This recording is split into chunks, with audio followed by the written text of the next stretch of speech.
Hello, everybody. Thank you for joining us today.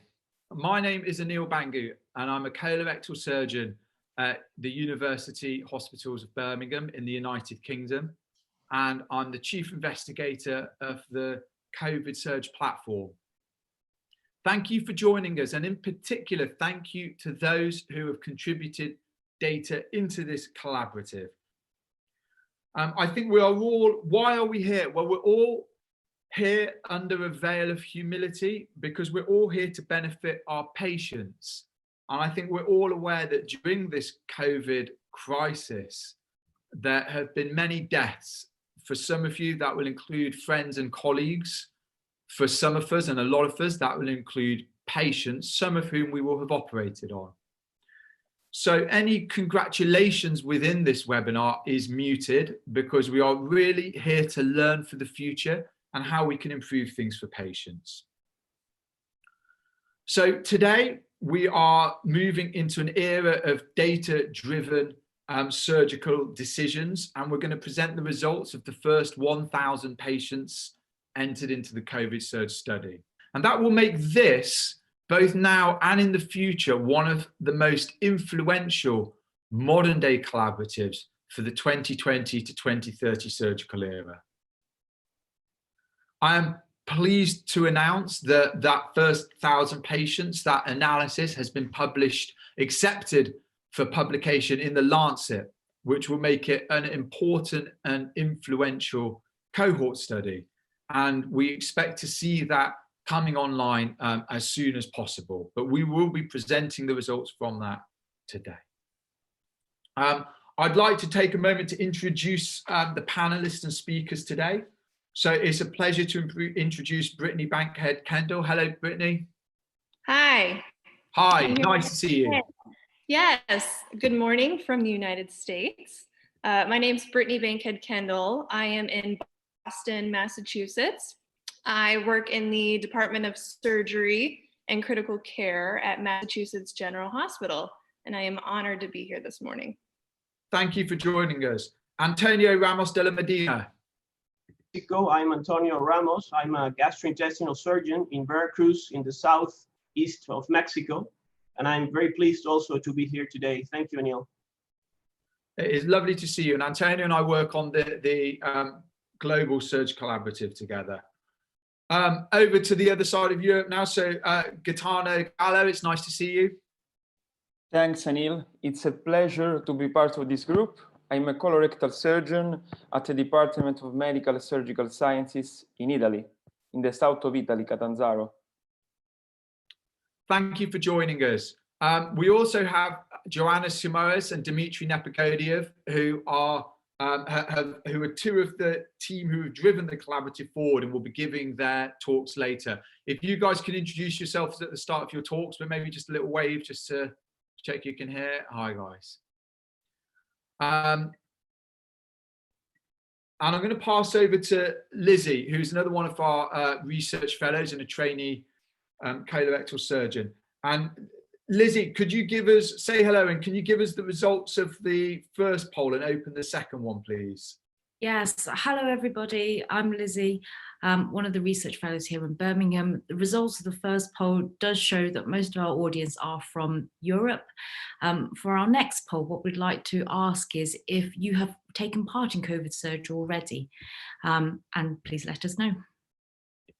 But to kick things off, we were going to go to Antonio, who's just going to give us a few of his early thoughts about context of data.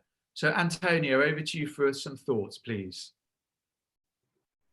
Thank you, Anil. Well, I think this pandemic has made clear how fragile our systems are, and that we must collaborate, and that collaboration is fundamental for tackling these problems.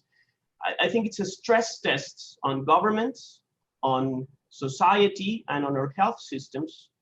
And it has made clear that it's only by working together that we can tackle these problems. I think it should also make apparent that this is not the time to walk away from data and evidence-driven decision-making. So this opportunity for us to work together to bring data together and be able to actually be part of the solution with data, something that is based on observation and collaboration, will make a difference. It's also a great revealer of how important global health is and how intertwined our systems are. And I think by the speed that CovidSurg has been recruiting patients, it's also clear that it has catapulted also collaboration on the front lines of health, and also has made clear that surgery is part of global health, and that it's a significant part and an indivisible part of the health system. But it can also be an excuse for some people to isolate themselves, some nations to not work together, and we should also be aware of that. So I think that this collaboration, this first paper published in The Lancet, will be important for this to be a better area of research. Yeah, thank you very much for those very timely words. And just before we start unpicking the data, Lizzie, do you want to give the results of the second poll? Sure. So the second poll shows that, in fact, just by a small margin, most of you have actually already contributed to both CovidSurg and Cancer CovidSurg. So thank you very much for your collaboration, very much appreciated. But there will be other details later on if you are interested in joining. Okay, thank you very much. So I'm going to hand over to Dimitri now, who's going to be opening with the first talk that's going to be based on the methodology and overall results. Then we'll run pretty quickly into Joanna, who will be talking about risk stratifying individual patients. So I'll hand control over to them. They'll be sharing their screen and showing the results. So Dimitri, over to you, please.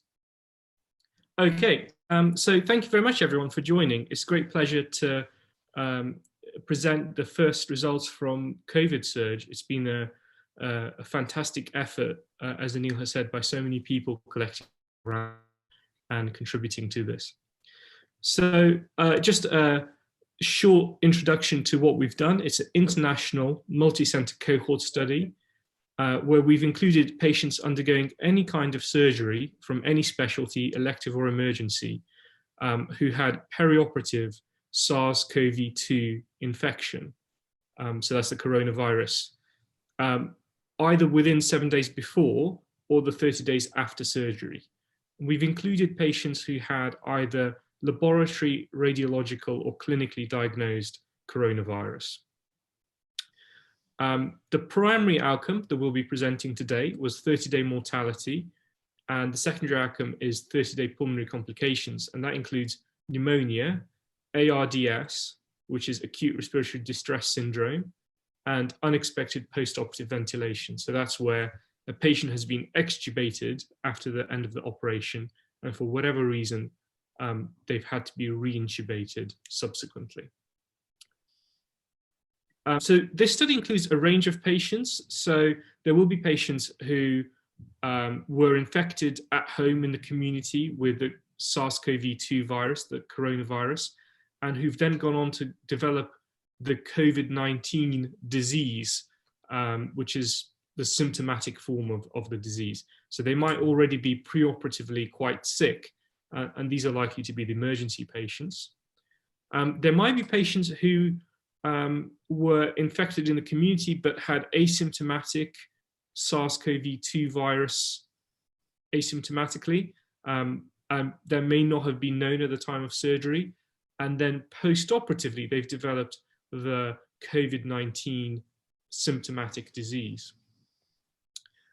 There might be patients who had asymptomatic SARS-CoV-2 and have not developed any kind of symptoms or signs or complications of that. And finally, there might be patients who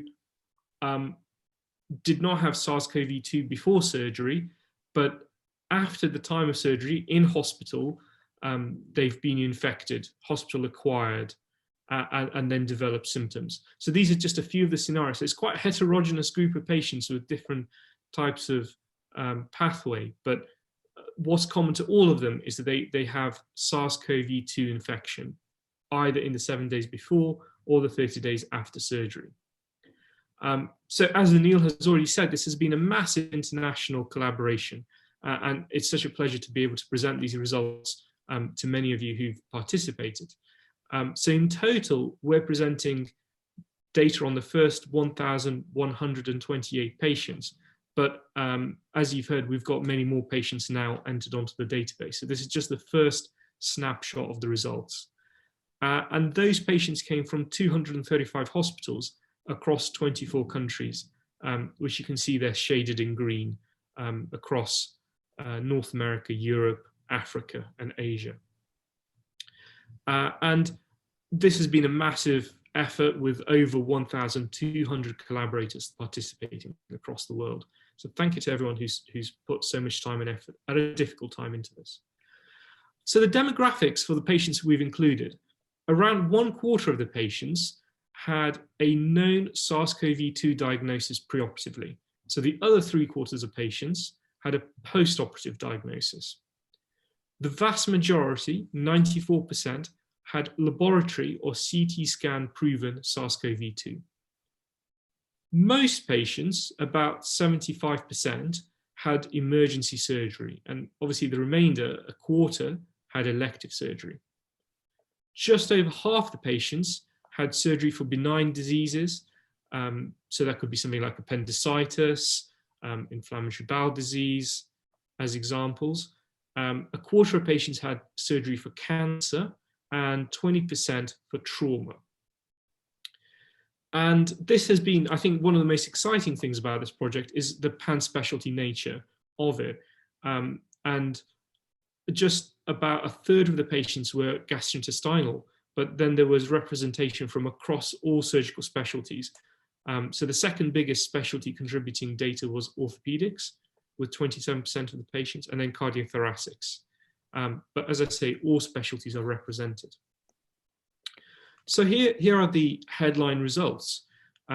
Amongst our patients, so these are a variety of emergency and elective patients having minor, major procedures across all specialties. Overall mortality rate in patients with perioperative SARS-CoV infection was 23.8%. And when we split that into the elective and emergency groups, we can see that actually, even in the elective patients, the mortality rate is very high, 18.9%. And then it's 25.6% in the emergency patients. So across both groups, it's a high mortality rate.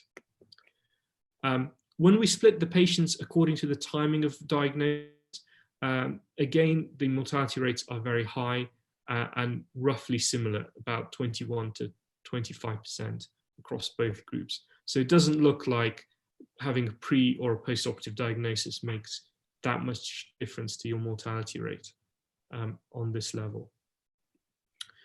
As I mentioned, the secondary outcome measure were pulmonary complications. And these were pneumonia, ARDS, unexpected ventilation. In our group of patients, around 51% of all patients developed these pulmonary complications. And just to put that into context, we think that if you look at all patients having surgery in normal circumstances, the pulmonary complication rate would be approximately 8%.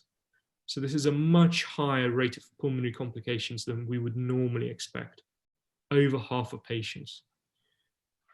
And once patients develop pulmonary complications, the mortality rate in those patients is very high, 38%. Again, this is quite significant because normally the mortality rate in patients with pulmonary complications is much lower, under 10%. So this is these patients are very likely to develop pulmonary complications, and once they do, there are very increased risk of mortality. When we split those pulmonary complications down by the exact type of complication, what you'll find is that 40% of patients overall, so of all patients, 40% had a pneumonia, 14% had acute respiratory distress syndrome, and 21% had unexpected ventilation. And each of these is associated with a high mortality rate, but in particular, the patients with ARDS have a 63% mortality. And just to put that into perspective, usually less than 1% of patients would have ARDS. So these patients are a very increased risk of ARDS. And then this mortality rate is greatly increased to what it would normally be for. So the take-home messages are that in these patients, across all types of surgery having perioperative SARS-CoV-2 infection, there's a high overall mortality rate and a high overall pulmonary complication rate. Most deaths in this population are in patients who've had pulmonary complications. And that does suggest that it is the pulmonary complications that are sadly leading to these patients' deaths. And even in the patients having elective surgery, this was associated with a substantial risk, 19% mortality. So these are, I think, the key headline messages from the study. Thank you very much.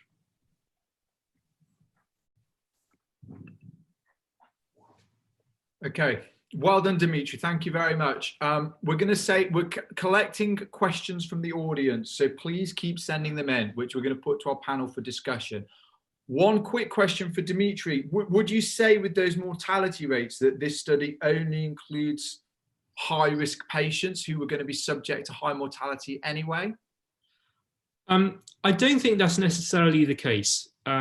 Overall, we have a mix of patients across specialties, as we've mentioned. So there are patients from breast surgery, from ophthalmology, specialties that have very low baseline risks of mortality.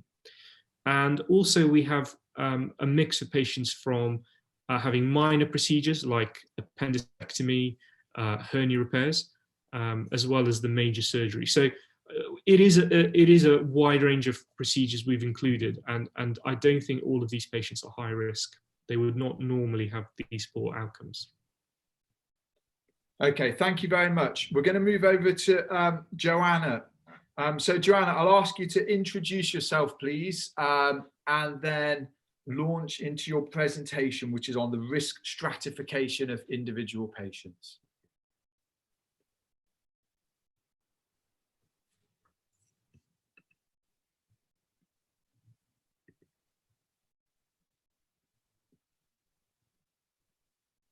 Hello, Anil, thank you.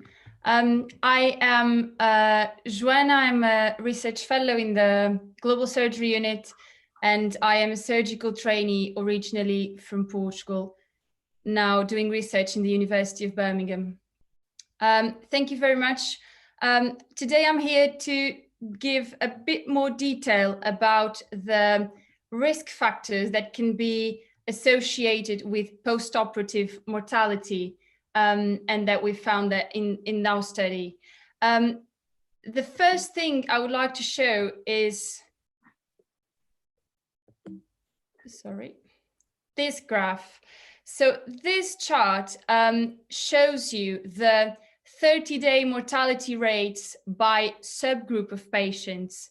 The blue bars show you the mortality rates for the male patients, and the pink bars for the female patients.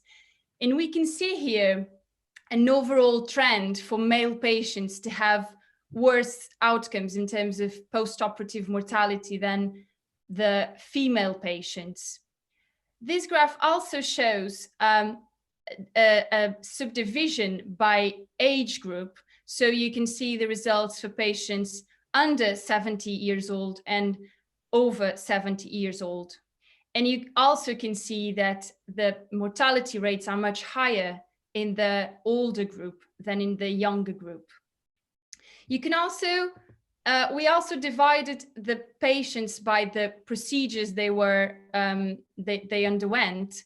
And you can see an overall trend for the major procedures and the emergency procedures to lead to higher mortality after surgery.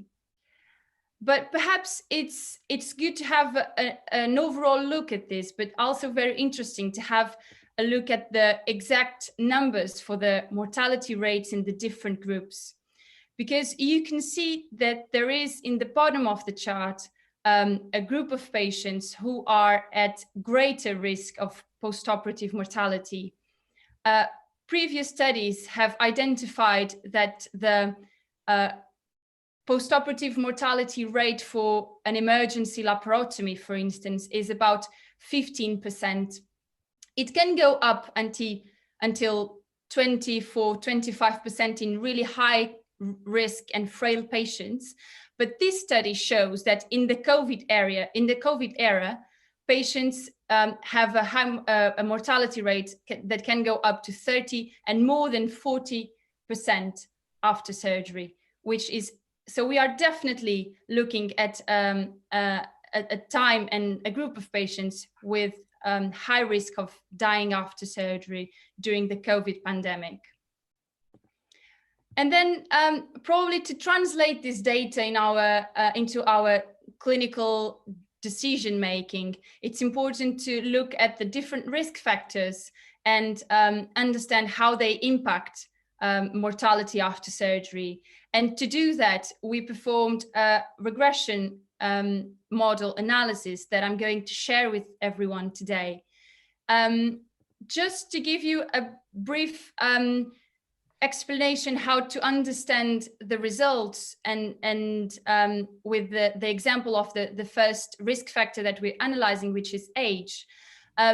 We've performed this analysis to give us comparison between a group, which in this case is patients older than 70 years old, and a reference group, which is the patients younger than 70 years old. And we can see here that the odds ratio between those two groups is 2.3. And this means that patients aged over 70 years old who undergo surgery and have a SARS-CoV-2 infection in the perioperative period are twice more likely to die than patients under 70 years old. The confidence intervals are here to give us a bit of understanding about how robust is this result. The confidence interval shouldn't include the number 1, because that would mean that both groups could have no difference between them. So this confidence interval is quite satisfactory for this result, and the p-value also gives us a double check about significance. Regarding sex, male patients also are at greater risk of mortality with an odds ratio of 1.7, and a ASA grade of 3 to 5 also is associated with an odds ratio of 2.3 when compared to patients with an ASA grade of 1 to 2. Cancer patients are at particular risk with an odds ratio of 1.55 when compared to benign disease patients and obstetrics. Trauma surgery didn't show particularly significant difference when compared to benign disease. As we can see, this odds ratio is not 0.97, and the confidence interval includes the number 1. Regarding the type of procedure, emergency surgery does have an impact in 30-day mortality. When compared to elective, the odds ratio is 1.6. And major procedures also have an odds ratio of 1.5 when compared to minor procedures. The last variable in this table is the timing of diagnosis of SARS-CoV-2 infection. And here we compare the patients who were diagnosed after surgery and before surgery. You can see that the odds ratio is near 1, and the confidence interval does contain the number 1. So we can't really say that there is a difference between those two groups. And the message that we should take from this is that regardless the timing that patients get infected, having an operation during the COVID-19 pandemic does lead to bad outcomes and high mortality because of the other findings. We performed also a sensitivity analysis just for the patients who had a swab-proven SARS-CoV-2 infection. as you know, and Dmitry mentioned, we included patients who had either a swab-proven infection, a CT scan or radiologically diagnosed SARS-CoV-2 infection, or a clinical diagnosis. This was a pragmatic approach to enable centers to take part, and because we know that swab and imaging is not widely available in many of the centers who took part in CovidSurg. And these are the overall results for this analysis. So the patients with a swab-proven SARS-CoV-2 infection have the same risk factors associated to mortality than the overall group. And the main thing that we can take from this is that if you work in a hospital where the laboratory or imaging study is not available, a clinical suspicion of COVID should lead you to decide in the same direction, which is avoid surgery as much as possible, because the outcomes of surgery during the pandemic are much worse than before. Overall, the take-home messages from this are: the threshold for surgery should definitely be raised during the COVID-19 pandemic. We should shift to only operate patients if they really need to, for instance, life-saving procedures, and we should make more use of non-operative management these days. There is a group of patients at a particular risk who are men aged over 70 undergoing emergency or elective major surgery. And these patients do have worse outcomes than the others. But overall, all subgroups of patients are now at greater risk of post-operative mortality than they were in the pre-COVID era. And this was the main message that I wanted to tell you today. Okay, that's great. Thank you very much, Joanna. I had a question about data completeness and how much missing data there was in this series, and do you know? So actually, the missing data was incredibly low in this study. It's less than 2% overall. And I must say that this is only due to the hard work of our teams in many, many countries that are contributing with data and making a lot of effort to complete the data points. Thank you to them. So to remind everyone, this is a group of patients who all have a perioperative diagnosis of SARS-CoV-2. So what we're trying to do with that data is unpick the biology of the disease in these surgical patients. So we're going to try and keep the discussion today around that factor, what happens in the biology of the disease, because once we understand that, we can start to unpick the other things about provision of surgery. It's also notable that this was at an early phase of the pandemic. So this is the first 1,000 patients out of 9,500. But what I'd like to do now is go to our panelists and ask for a brief interpretation of what this information means in their context. So Gaetano, please could I start with you for a comment?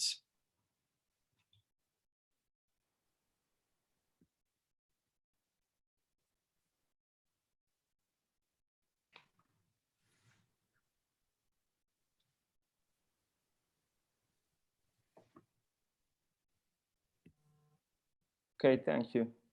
The indication, I think that, as you already know, Italy has been heavily hit by COVID-19 pandemic, and today is still one of the most affected countries in the world.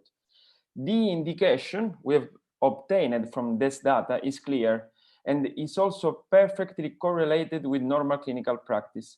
We must pay attention to all patients with these characteristics that Joanna has already described to us.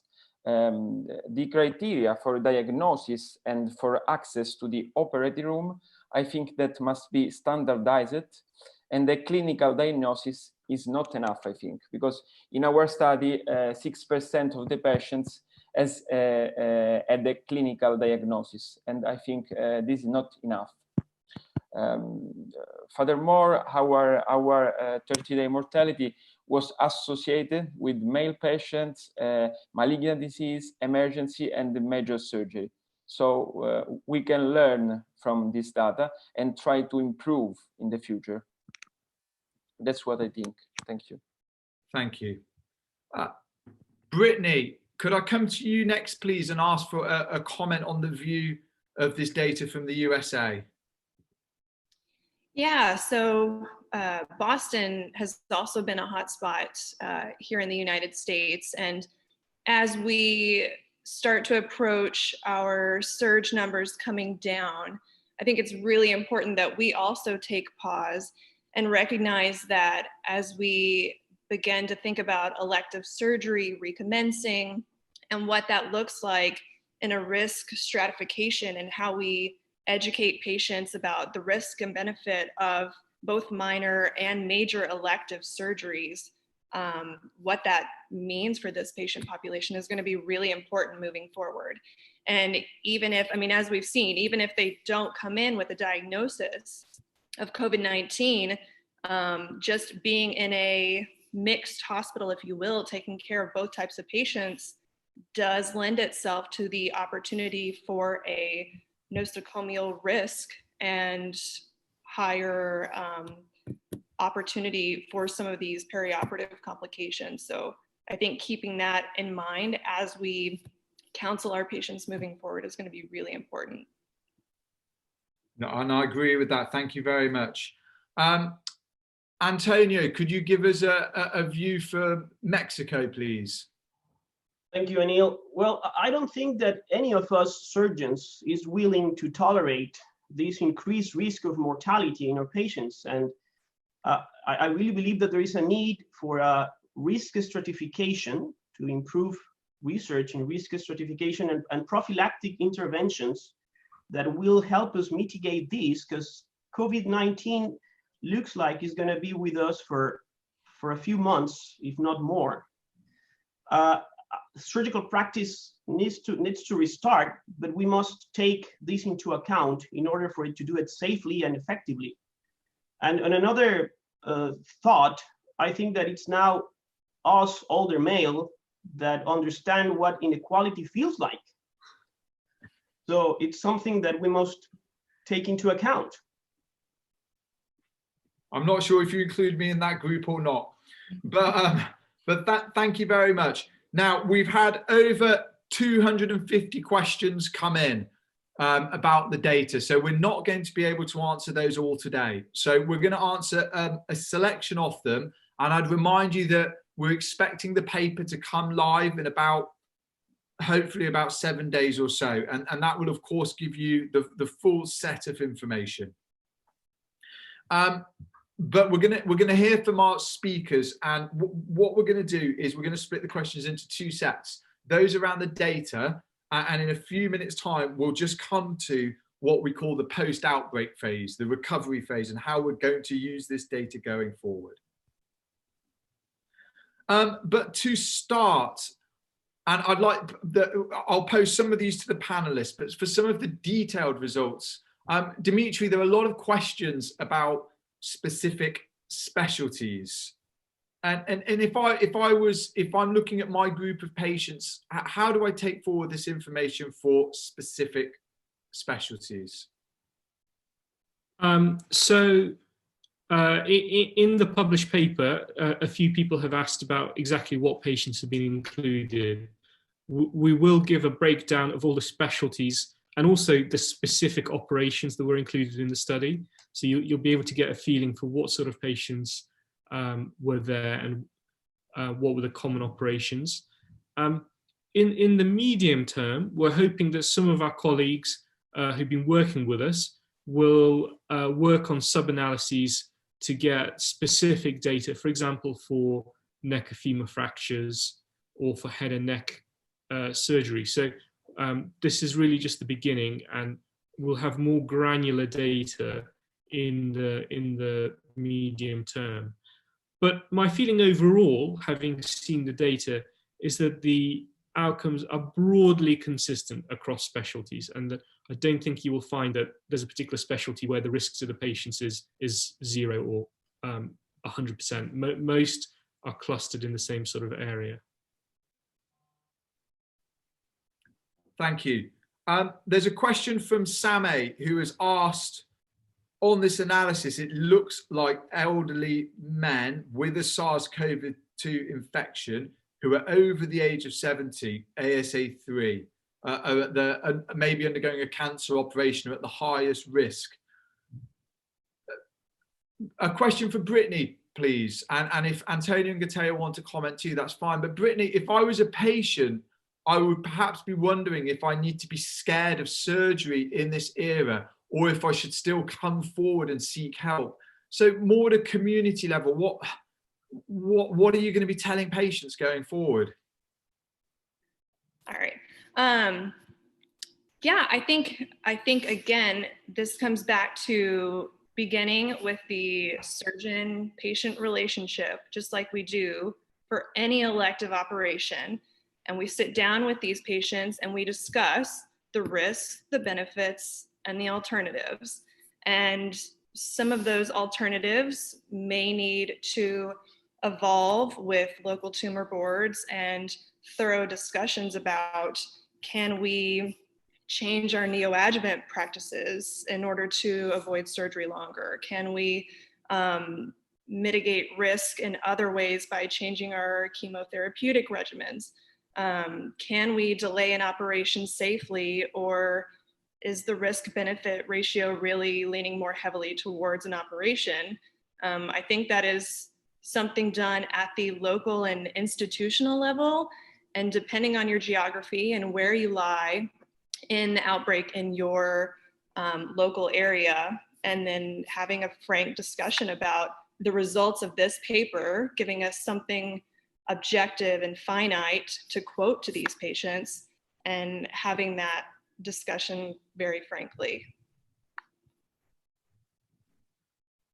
Thank you. Gaetano, have conversations with patients in Italy changed around seeking help, both as an emergency or in the elective setting?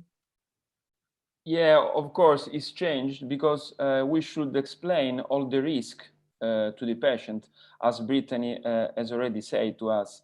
In fact, the recommendation should be tailored and based on the impact of the disease on the regional and the country health organization, and according to the emergency level of every single hospital or country.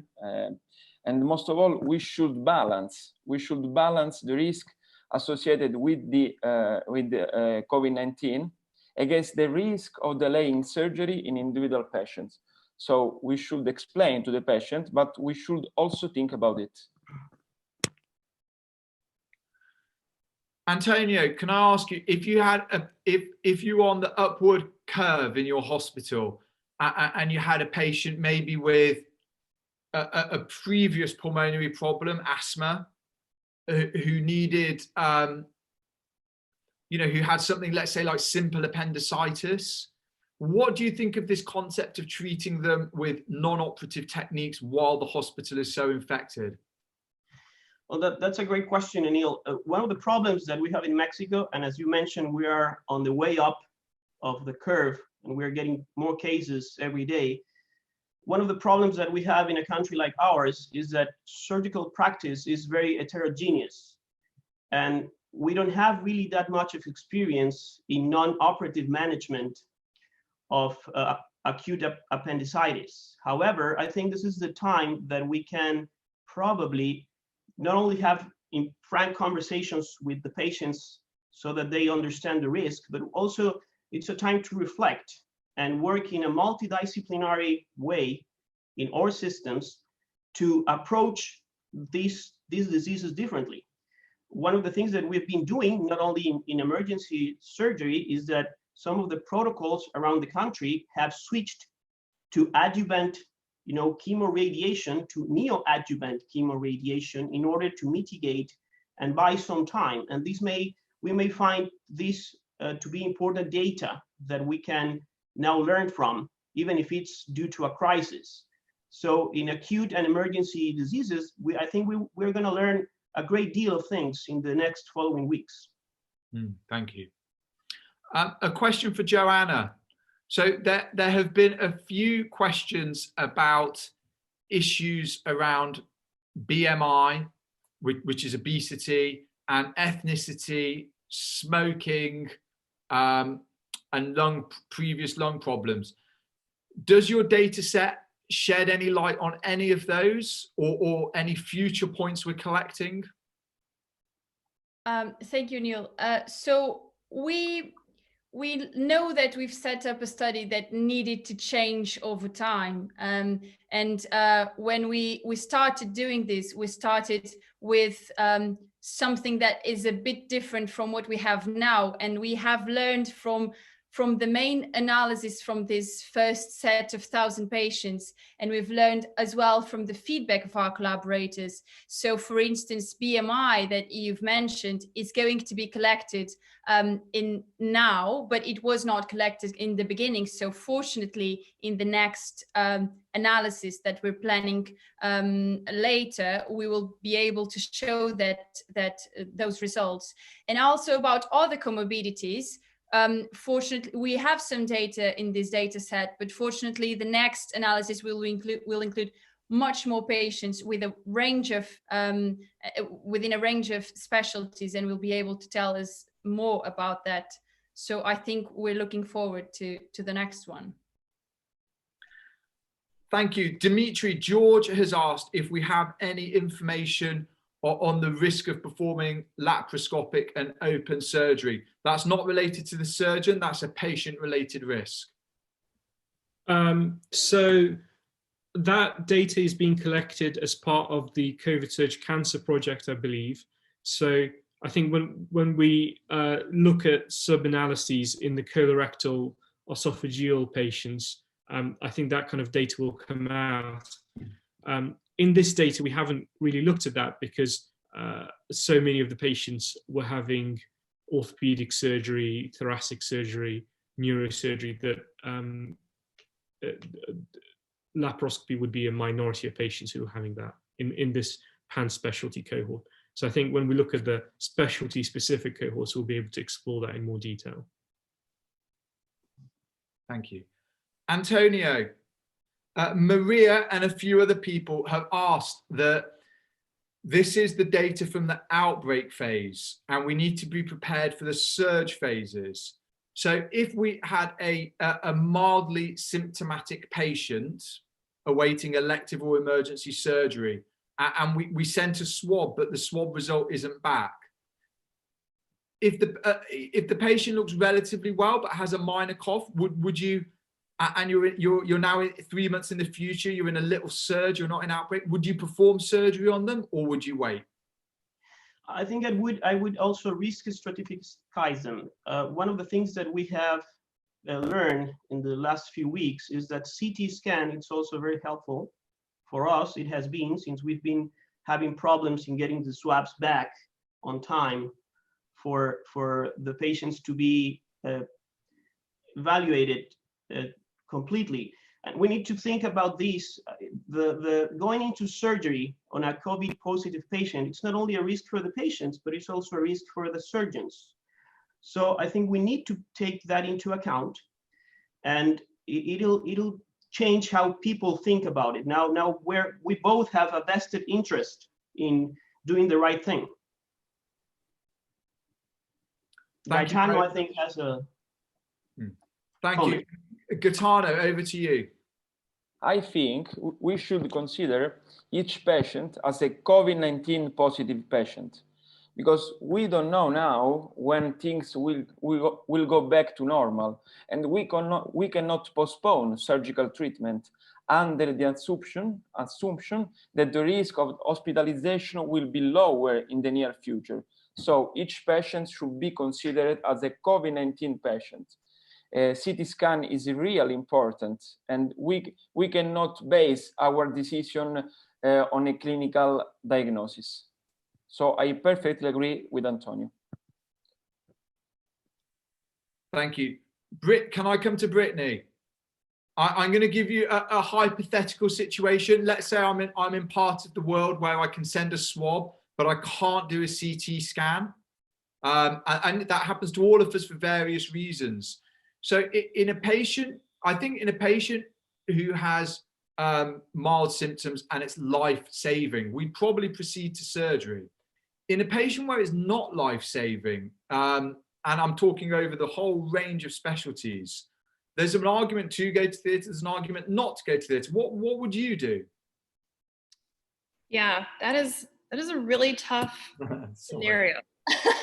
But I agree with Antonio in that it really comes back to this objective data that we have now and risk stratifying and really looking at the patient. And yes, you gave the operative history, but what about the patient history, and what is their age, what is their gender, what are some of their comorbidities, and risk stratifying at the patient level. And then also looking at your local institutional resources and seeing, is our ICU completely full? Are all of our ventilators being used? And someone who has a maybe elective sort of procedure that wouldn't normally require an ICU stay thereafter, well, that might change now. And if our ICU is at capacity and we can hold off at all on this operation, then we really need to take all of those factors into consideration. Thank you. Lizzie, do you think, I'm going to ask you a question, we need to have some information to consent our patients going forward? Do you think this information can be used for consenting patients? Yes, absolutely. We know that very often when we speak to our patients that we like to provide them with as much information of outcomes, and it is always a balance of risk versus benefit. And very occasionally we do need to quote exact figures from previous data, but this entire thing has now been shifted by COVID. So it is important to have large, high quality data that can provide these objective figures so that we are able to speak to our patients so that they can have informed consent. So this is very important for that purpose, and will serve patients well so that they understand what they're going to have, and also our decision making as well, if it has changed. And you're working with Mary, who's one of the other research fellows, to produce a patient information. Is that going to be freely available to download anywhere in the world, or is it just the UK? It will be freely available to download anywhere in the world.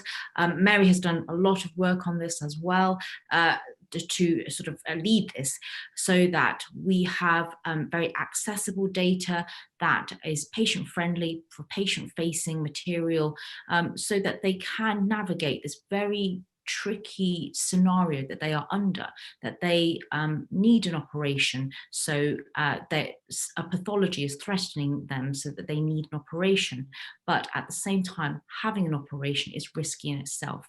And yeah, my colleague Mary Venn has put together a very good package for them. Dimitri, Soji from Lagos in Nigeria has asked whether we need to be doing more to protect patients in the future who are going to be coming into hospital, and our hospitals will potentially have some degree of COVID-19, and whether or not there are any research strategies which we can execute specifically to protect surgical patients. Do you have any thoughts there?